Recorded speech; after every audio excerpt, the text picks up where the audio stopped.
แล้วมื้อนี้ทุกคนน้องเลี้ยงสิได้เดินทางไปไทยอีกเทื่อนึงเนาะเพราะว่ามันเกิดปัญหาขึ้นระหว่างแม่วันใหม่เมนยูและกะวันใหม่เนาะการเดินทางไปไทยเทื่อนี้ถือว่าเป็นข้อผิดพลาดของ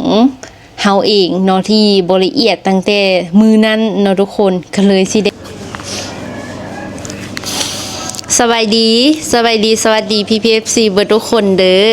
สวัสดีกันตอนเช้าวันอาทิตย์อยู่ที่หนองคายนะทุกคนเนาะเมื่อคืนนี้หลังจากที่ไปเบิ่งพี่พิงกี้มาแล้วเฮาก็กลับมานอนเนาะนอนตื่นมาแล้วก็กำลังเตรียมตัวสิเดินทางไปอุดรเนาะทุกคนเนาะ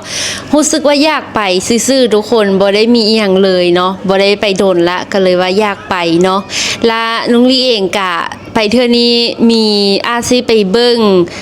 ของเล็กๆน้อยๆเนาะซื้อกลับไปฝากอาจารย์เนาะทุกคนเพราะว่ามื้ออื่นท่านเป็นมื้อวันอังคารท่านนะเป็นวันครูแห่งชาติอยู่ที่ลาวเนาะทุกคนเนาะเพิ่นพากันจัดงานวันครูเนาะน้องลี่เองก็เลยสิซื้อของไปฝากอาจารย์น้อยนึงเนาะแต่ว่ายังบ่ฮู้ว่าสิซื้ออีหยังคิดว่าน่าจะเป็นซื้อเป็นพวกขนมเนาะทุกคนเนาะเพราะว่ารู้สึกว่าอยู่อุดรท่านมีขนมของกินเป็นตาแซ่บหลายแนวเนาะหลายกว่าอยู่โลตัสนี่ก็เลยว่าโอเคสิพากันเดินทางไปอุดรนะทุกคนเนาะตอนนี้ก็8 โมงเนาะทุกคนเฮาก็พากันเตรียมเครื่องเตรียมของอีหยังแล้วเบิดละกำลังสิเดินทางสิไปขึ้นรถตู้อยู่ที่หน้าบิ๊กซีเนาะทุกคนเนาะเพราะว่ายูฮันมีรถตู้ไปอุดรเนาะโอเคเดี๋ยวเฮาสิพากันเดินทางกันเลยทุกคนตอนนี้เด็กๆก็พากันเกียมเครื่องเกียมของแล้วเบิดละเบิ่งโทรศัพท์ขี้ดื้อขนาดเลยสบายดี FC ได้วันไหมสบายดีเด้อวันไหมไปเที่ยวอุดรเด้อ FC ภาพบรรยากาศยามเช้าทุกคนตอนที่8 โมงอยู่ไทยนี่คือแบบทุกอย่างยังเงียบอยู่ทุกคนต่างกับกลางคืนนี่ดึกสำไหนกันยังมีคนอยู่เนาะแต่ว่าอยู่ลาวนี่ตอนเช้าผัดคนหลายกลางคืนผัดบ่ปานใดนะทุกคนนี่อันนี้คือโลตัสเนาะเหลียวไปโลตัสก็ยังบ่ทันได้เปิดอีหยังเลยยังบ่มีคนเลยเนาะทำอิฐเมื่อกี้นี้คิดว่าสิบ่ไปอุดรแล้วเพราะว่าหลานดื้อเฮงแต่ว่าเหลียวไปเบิ่งโลตัสกะยังได้ท่าอีกดนสินะก็เลยว่าโอเคไปอุดรซะเนาะภาพบรรยากาศมื้อนี้ทุกคนท้องฟ้าแจ่มใสแดดร้อนมากค่ะเด็กๆพากันเบิ่งโทรศัพท์คันบ่เบิ่งโทรศัพท์นี่อยู่บ่ได้เลยขี้ดื้อแฮงแม่นบ่วันใหม่แม่นวันใหม่เอ้ยแม่จะเอ๋ทู FC เด้ทู เมื่อคืนนี้บ่ได้เห็นดาราซ้ำบ่ได้บอกนอนน้อยลูกเห็นดาราทูเด้งามบ่งามบ่งามเนาะทู FC เด้เอาตกเมื่อคืนนี้มันไหม้ตกนี่เทื่อนึงหัวมาดื้อแหง11 โมง 12 โมงก็บ่นอนเนาะตกลงนี่แหละจากนี่ลงมานี่เลยเจ็บบ่บัดรับไปแล้วก็รู้สึกอีตนเนาะตกเตียงโอเคเดี๋ยวเดินทางกันเลยเด้อ FC เด้อบ๊ายบายเจอกันอยู่อุดรเด้อตอนนี้กลับมาฮอดอุดรเป็นที่เรียบร้อยแล้วทุกคนเฮามาฮอดตอน10 โมงออกมา9 โมงตรงมาฮอดที่กะ10 โมงเนาะพอดีมาฮอดปึ๊บแล้วเพิ่นกะหากะเปิดห้างทุกคนเฮายังบ่ได้กินข้าวเช้าก็เลยว่าพากันมากินข้าวเช้าก่อนเนาะเอื้อยกินก๋วยเตี๋ยวเรือน้องเล่งก็กินก๋วยเตี๋ยวเรือ55 บาททุกคนบ่ฮู้สิกินอีหยังเนาะเพราะว่ารู้สึกเมารถก็เลยว่าอยากกินแนวฮ้อนๆเผ็ดๆวันใหม่ก็แม่นอยู่กินข้าวมันไก่แม่นล่ะข้าวมันไก่ย่างป่น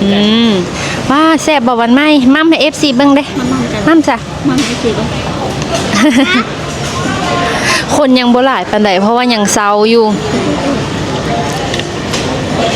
มาเด้อทุกคนเฮากินข้าวแล้วก็จึงสิไปเลาะเนาะเลาะเบิ่งเครื่องเบิ่งของรถเจ้าก็สิซื้อเครื่องไปแต่พี่เลยว่ะเลาะเบิ่งก่อนทำเป็นจะซื้อไปให้อันเสาคูวันใหม่กับเสาคูแมนยูเนาะมาเด้อทุกคนกินข้าวนำกันเด้อมาทุกคนกินข้าว เจ้ากะปิเจ้าพิม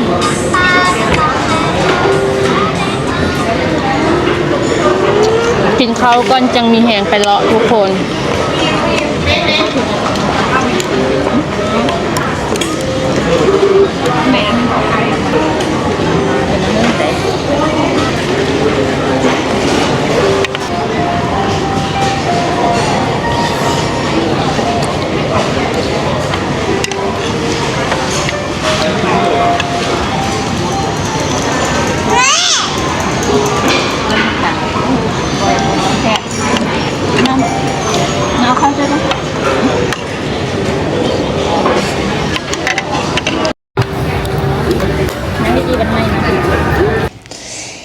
สบายดีPPFC อีกเทื่อนึงเด้อคลิปนี้ตอนที่ถ่ายอยู่ตอนนี้น้องลีเองอยู่ลาวแล้วเนาะแต่คลิปนี้กะต่อจากคลิปที่น้องลีเองหลังจากที่ไปเบิ่งพี่พิงกี้เนาะแล้วน้องลีเองกะได้เดินทางไปอุดรเนาะไปลิ้นแล้วก็ซื้อของฝากให้อาจารย์เนาะเนื่องจากว่าวันที่7มื้อที่ถ่ายคลิปนี้เป็นวันครูอยู่ทางฝั่งลาวเนาะแต่วันน้องลีเองก็ได้มอบของขวัญให้อาจารย์ไปตั้งแต่มื้อวานนี้เนาะวันที่6เพราะว่าวันที่7กับ8นี้โรงเรียนเพิ่นพักเนาะเป็นวันครูแล้วโรงเรียนเพิ่นพักเนาะแล้วมื้อนี้ทุกคนน้องลีเองสิได้เดินทางไปไทยอีกเทื่อนึงเนาะเพราะว่ามันเกิดปัญหาขึ้นระหว่างแม่วันใหม่เมนยูและกะวันใหม่เนาะการเดินทางไปไทยเทื่อนี้ถือว่าเป็นข้อผิดพลาดของเฮาเองเนาะที่บ่ละเอียดตั้งแต่มื้อนั้นเนาะทุกคนก็เลยสิได้กลับไปในมื้อนี้เนาะเดี๋ยวน้องลีเองสิเล่าเหตุการณ์ให้ฟังคร่าวๆก่อนทุกคนแล้วก็จึงสิเดินทางไปพร้อมกันว่าสิเฮ็ดอีหยังจังไดเนาะก็คือมื้อนั้นเนาะทุกคนเฮาไปทุกอย่างก็ปกติเบิดเลยเนาะขาไปทุกอย่างปกติเบิดแต่พอขากลับบัดนี้นะทุกคนขากลับหันละก็โอ้ของมาลุงตุงนังเนาะทุกคนเนาะน้องลีหันรับหน้าที่ในการหิ้วเขาของเนาะแม่วันใหม่กะเบิ่งเด็กน้อยเนาะเบิ่งวันใหม่เบิ่งเมนยูสินะแล้วบาดขาจำออกจากไทยเนาะทุกคนแล้วนุงลี่เองไปเข้าห้องน้ำละเอื้อยกับหลานหันข้ามมาก้อนเนาะข้ามตมนะมาก้อนแล้วบัดทีนี้เอื้อยกะมาขึ้นรถท้านุงลี่เองกะจำมาแล้วก็มาขึ้นรถตามหลังเนาะทุกอย่างกะคิดว่าปกติดีเนาะทุกคนจนมาฮอดฝั่งลาวทุกคนนุงลี่กะไปจำเข้าลาวปกติเนาะแต่ว่าแม่วันใหม่เฮ็ดหนังสือที่ข้ามไปไทยให้นะเสียทุกคนบ่ฮู้ว่าเสียตั้งแต่ตอนใดเนาะแต่ที่แน่ๆน่าจะเสียตอนที่ซื้อปีรถเมล์ระหว่างที่อยู่หลังจากจำออกแล้วเนาะจำอยู่ไทยหันจำออกเรียบร้อยละลามาซื้อตั๋วรถเมล์จากด้านไทยมาด้านลาวหันคาดการว่าสิเสียอยู่ระหว่างหันมาหาลาวเนาะทุกคนเพราะว่ามื้อนั้นน่ะคนหลายแท้หลายว่าทุกคนหลายแบบหลายแหงขนาดนุ้งเลี้ยงจนได้ยืนอยู่ติดกับคนขับเลยเนาะก็เลยได้ห่างกับแม่วันใหม่แล้วน้องเลี้ยงพัดก็เลยว่าบ่ได้ช่วยเบิ่งเรื่องนี้เนาะปกติก็สิพากันจับเอาสินะแล้วมื้อนั้นก็ปรากฏว่าแม่วันใหม่เนาะเอาหนังสือผ่านแดนไปบ่เป็นพาสปอร์ตพอไปจำตอนขาออกเนาะขาออกจากลาวไปไทยตอนขาไปนะหนังสือพัดมืดอายุก็เลยว่าได้เฮ็ดหนังสือผ่านแดนแบบชั่วคราวไปเนาะทุกคนนะมือนั้นแล้วแม่วันใหม่เฮ็ดหนังสือผ่านสั่วข่าวนี่นะเสียแล้วเฮาบ่ได้จำเขาแม่วันใหม่แม่นอยู่ขนาดบ่ได้จำเขาเนาะเฮาคิดว่าคือสิบ่เป็นอีหยังสินะเนาะก็เลยว่าพากันจำเขาบ่ได้จำเขาเนาะน้องเลี้ยงก็จำเขาปกติเพราะว่ามันแยกกันเนาะน้องลีเองเป็นพาสปอร์ตแล้วเฮาก็มาบัดนี้นะทุกคนมาโดยที่เฮาบ่ได้จำเขาได้ทุกคนอันนี้น้องเล่งก็บอกความจริงเลยเนาะบ่แน่ใจว่าคลิปนี้สิได้เผยแพร่ออกไปบ่ถ้าหากทุกอย่างมันโอเคก็คลิปนี้เผยแพร่ออกไปเนาะและณตอนนี้ตอน 11 โมงน้องลี่กับเอื้อยเนาะวันที่7 ตุลานี่แหละน้องลี่กับเอื้อยสิเดินทางไปไทยอีกเทื่อนึงทุกคนโดยการใช้พาสปอร์ตเนาะน้องเลี้ยงสิใช้พาสปอร์ตแต่เอื้อยหั่น สิไปข้ามไปไทยละสิไปถามเบิงอยู่บอนที่เพิ่นซื้อตั๋วหันนะว่าเพิ่นได้เห็นเอกสารเฮียบ่เนาะถ้าเห็นเฮาก็สิเอามาแล้วก็เอามาจำเขาลาวเนาะเพราะว่าณตอนนี้ยังอยู่ในมือกำหนดที่สามารถอยู่ได้อยู่เนาะแต่ถ้าหากบ่เห็นเนาะทุกคนอันนี้เฮาก็พากันคิดวางแผนไว้ให้ฟังก่อนเนาะแต่ถ้าหากบ่เห็นเฮาก็สิมาลมกับตำรวจที่อยู่ด้านเนาะว่าต้องเฮ็ดจังไดเนาะเพราะว่าเฮาเฮ็ดเอกสารเสียจังซี่นาเนาะถ้าหากเพิ่นต้องได้ปรับใหม่เฮาก็สิเฮ็ดตามขั้นตอนนั่นแหละเนาะเพราะว่ามันมีผลระยะยาวสินะอีกอย่างก็มีหลานทั้งสองคนนำจังซี่นะเนาะทุกคนเพราะว่าถ้าหากเขาประจำเขาหั่นน่ะเวลาสิออกไปไทยเทื่อนาหั่นมันโอกาสที่สิบ่ผ่านตมอยู่ไทยมีสูงแฮงเนาะเพราะว่าเคยมีคนเป็นประมาณนี้แล้วเนาะทุกคนแล้วเฮาก็เลยสิกลับไปเฮ็ดให้มันถูกต้องเนาะโอเคเดี๋ยวเฮาไปเบิ่งกันเลยทุกคนน้องลีกับเอื้อยสิเฮ็ดอีหยังจังไดทุกอย่างสิโอเคบ่แล้วสิได้เสียเงินเท่าใดอยากไปเบิ่งกันเลยเนาะทุกคนตอนนี้เฮาก็มาขึ้นรถเมล์อยู่คิวรถขัวดินเนาะกำลังสิเดินทางไปหน้าด้านเนาะทุกคนไปกับแม่วันไม้2 คน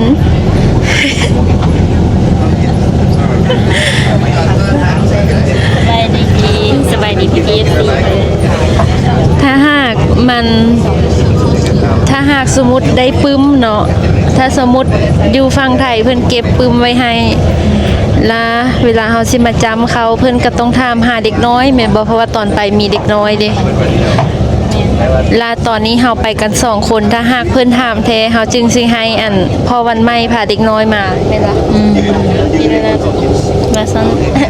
ว่าสิเอ็ดอย่างนั้นแต่เปอร์เซ็นต์ที่สิเห็นหันประมาณ 1% เหลือ 99% แล้วมันถูกปรับใหม่ผ่านนะแย่งกันกับมือนั้นแล้วเนาะมื้อคิดน้อยไปจริงบ่ได้คันว่าปรับใหม่ก็สิบ่ได้ปรับใหม่เบิ่งคันว่าปรับใหม่ก็สิปรับใหม่กายมื้อนี้เฮาไปวันที่4 5 6 7ก็3 มื้อมื้อนี้เนาะ2 มื้อ 3 คืนบ่แม่น3 มื้อ 2 คืนประมาณนี้เดี๋ยวทาเบิ่งมี2อย่างนึงแม่นั่นกลับไปซอกก่อนแล้วจึงมาแจ้งอย่างนึงคิดอย่างนึงนี้แจ้งจะแจ้งเพิ่นเลยแล้วจึงเงินเพิ่นสิจังได๋หั่นนะเจ้าคิดว่าไปซอกมันก็สิเห็นว่ะซอกเนาะสมมุติไปซอกจังได๋ก็อยู่กายมือล่ะมันบ่กายติปัญหานี่เพิ่นปรับใหม่นึงสิแม่นคันว่ากายก็สิแม่นปรับใหม่มือกายแล้วก็เอกสารเสียเฮาจำออกด้านไทยแล้วสิมาจำเขามันคนละมือมันสิเป็นเด้อยังบ่เคยจักเทื่อนะแต่ส่วนหลายบางคนเขาจะลืมจำปึ้มหันก็ถึกปรับใหม่มื้อนึงอันนั้นก็ปรับใหม่แต่อยู่กายมือซื่อรู้สึกเนี่ยเด้อย่านกังวลนอนบ่หลับเลยนะก็หลับแต่ก็คิดว่าคิดวางแผนไว้ต้องเว้าแนวใดโอ้มีวางแผนไว้อีกน้อยไปแจ้งไปแต่มื้อนั้นแล้วคิดว่ามันสิบ่เป็นจังแต่ว่ามันบ่แม่นปื้มผ่านแดนบ่แม่นพาสปอร์ตคิดไปคิดมาข้อมูลเฮาอยู่ในคอมได้เนาะมาคิดทบทวนจังได๋เฮาก็มีข้อมูลอยู่ในคอมหันเฮาไปแล้วเฮายังบ่ได้มาหานะตอนนี้นะเฮายังเป็นคนเทื่อนอยู่สมมุติว่าเฮาไปจำสุดหน้านี่นะเพิ่นสิมาไล่ย้อนขึ้นหลังแฮงสิเสียหลายคิดแล้วจึงอยากกลับไปนี่นะตอนนี้ประมาณว่าเฮาหนีออกจากลาวแล้วเฮาบ่มาหั่นนะนึกออกเจ้าได้บ่แม่นค่อยโอเคทุกคนมาลุ้นกันสิเป็นเด้อเนาะสิได้เสียเท่าเด้อทุกคนตอนนี้เรื่องราวก็จบลงแบบแฮปปี้กะเฮาบ่ได้ข้ามมาไทยแบบมาซอกหั่นเด้อทุกคนความจริงแผนเฮาว่าสิข้ามมาถามอยู่ไทยเนาะแต่ว่าเฮาตัดสินใจไปลมกับตำรวจเลยทุกคนเล่าเหตุการณ์ให้เพิ่นฟังเลยเนาะและตำรวจเพิ่นกะใจดีแฮงทุกคนเพิ่นกะ จัดการให้เฮาเนาะจัดการให้บึดเดียวเนาะสักประมาณ20 นาทีนี่แหละทุกคนแล้วก็แล้วเลยเนาะเพราะว่ามันเป็นหนังสือผ่านแดนและอีกอย่างก็มันยังบ่ได้เกินกำหนดขนาดทุกคนมันยังอยู่ในมื้อนี้มื้อวันที่7นี้เป็นมื้อสุดท้ายอย่างสินะเนาะก็เลยว่าบ่ได้เรื่องค่าใช้จ่ายแม่นบ่ได้เสียอีหยังเลยแม้แต่น้อยเดียวเนาะมีแต่เสียค่าเดินทางมาเนี่ยหมูสไลด์เอา3ซีดเอา5เลย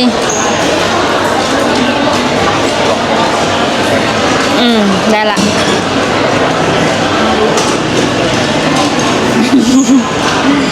ปลาเส้นเอาเลยมาถูนี่ ค่อยบ่ได้กินน้ำเด้อ ผลิตเบิ่งดี นั่นแหละค่อยบ่ได้กินน้ำอย่างวะแล้วตอนนี้ด้วยความที่เรื่องราวมันจบลงแบบแฮปปี้เนาะเฮาก็เลยพากันมาค้ามากินตีน้อย2คนเนาะเฮาก็เลยพากันค้ามากินตีน้อยเด้อทุกคนตอนนี้นะก็ถือว่าเป็นบทเรียนเนาะถ้าหากเฮาตัดสินใจเฮ็ดเลยถามเพิ่นเลยในมื้อนั้นกะสิบ่ได้เสียเวลามาแบบคือจังมื้อนี้เนาะทุกคนเนาะ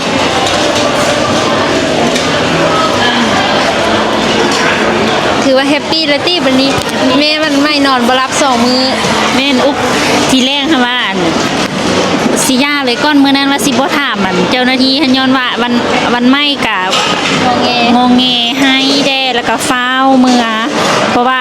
วันไม่ก็เป็นวัดเป็นไอแมนอยู่กับบ่สบายก็เลยฟ้าวเมื่อก้อนซ่าเนาะทีแรกละคิดไปคิดมาว่าสิมาเมื่อวานนี้วันที่6แต่ว่าบ่ทันเมื่อวานนี้ทึกวันครูอยู่ทางฝั่งลาวก็เลยว่าตัดสินใจมามื้อนี้คันบ่มาก็บ่สบายใจ PPFC เพราะว่าน้องรถยังบ่ได้จำเขาอยู่ทางฝั่งลาวแล้วมาสิเป็นคนเถื่อนได้ PPFC คันว่าเฮาสิมาสุดหน้านี้มันสิมีข้อมูลน้องรถอยู่ในคอมนั้นว่ายังบ่ได้หันได้เขาแล้วเพิ่นก็สิมีการปรับใหม่แล้วก็แห่งสิได้เสียหลายอีกดีที่เฮามามื้อนี้แล้วก็ปึ้มที่น้องรถปึ้มพันแดนโซขาวมันสิอยู่ได้3มื้อยังพันได้หมดกำหนดเทื่อเด้อก็เลยบ่ได้เสียเงินและก็อีกอย่างที่มันง่ายก็คือจำออกจากไทยเรียบร้อยแม่นคันว่าเสียตอนยังบ่ได้จำออกนี่ก็คือสิยากอยู่ PPFC มันน่าจะเสียตอนที่มาซื้อปีข้ามด้านมันเป็นวุ่นๆเพราะว่ามันเป็นเกียร์สีขาวเด้น่าจะลงวางไว้มันบ่ได้เป็นปึ้มเด้มันเป็นเกียร์ไปเดียวเกียร์แล้วบัดทีนี้มื้อเล่นเครื่องก็มันเยอะมันยากเนาะมันน่าจะลงวางไว้อะไรสักอย่างตอนจ่ายเงินซื้อปีนั้นประมาณนี้แล้วมื้อนั้นคนขึ้นรถทั้งกระลายแหงน่าจะตกอยู่ตอนใดตอนหนึ่งนี่แหละ PPFC ได้แล้วตอนนี้ก็เลยว่าเอาพาสปอร์ตจำแล้วก็ค่ามาน้องขายจังเลยเขาก็สิเมื่อละเสียเวลามาแล้วก็มาเลยจ้ะจังเลยเขาก็ได้มาฮอดด้านแล้วใช่ก็เลยว่ามากินตีน้อยเนาะกินแซ่บแล้วได้แบบนี้นะเนาะ มาเด้อทุกคนกินตีน้อยนำกันเด้อพอดีเฮาบ่มีเน็ตทุกคนมาสุดนี้บ่ได้เอาเบอร์ไทยมาก็เลยว่าได้หมายเอาก็เลยว่าสร้างหลายบัดเดียวเด้อเบิ่งแม่จักสิกินหมดก็บ่จักเคยถึกปรับใหม่เทื่อนึงแล้วเด้อออแอเด้อ ย้อนหมายเอานี่แหละเฮาเบิ่งบ่ดีก็เลยว่าคลาดไปหมายเอาจักอันเด้อก็บ่ฮู้เลยเอามาบ่กินบ่ได้จักอันมื้อนี้ลูกบ่ได้มานำสู้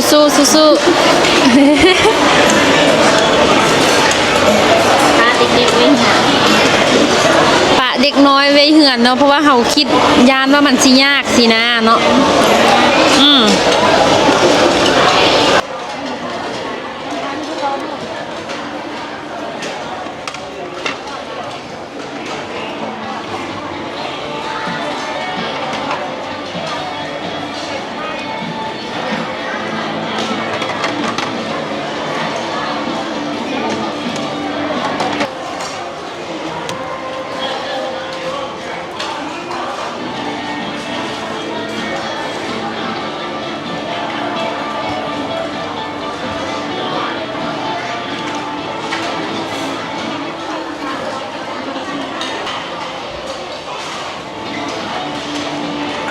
แซ่บขนาดเลยทุกคน